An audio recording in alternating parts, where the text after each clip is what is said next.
Hormis la propreté, la sécurité de nos enfants est également de mise, d'où cette communication du ministère en charge des Transports par le biais de la Direction générale de la sécurité routière, appelant les uns et les autres à plus de responsabilité en cette période.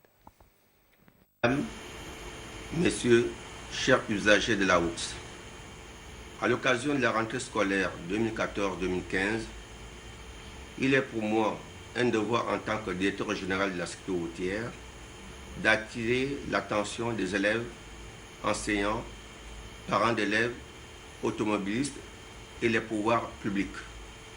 sur la nécessité que révèle la prise de conscience collective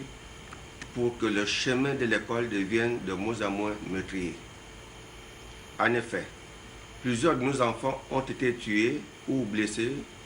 au cours des années précédentes à la suite des accidents de la circulation.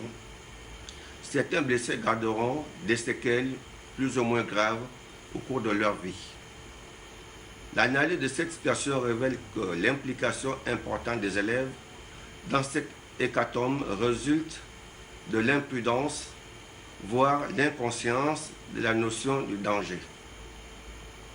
Cela se caractérise par la traversée en diagonale des routes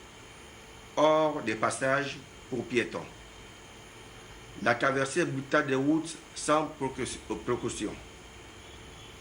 la promenade d'un trottoir à l'autre, le non-respect du signal des agents chargés de la régulation de la circulation,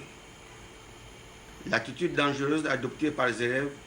lors de la montée et la descente des bus. Fort de ce constat, je n'appelle à la conscience des uns et des autres pour que cette année soit celle de la lutte contre l'insécurité des enfants sur le chemin de l'école.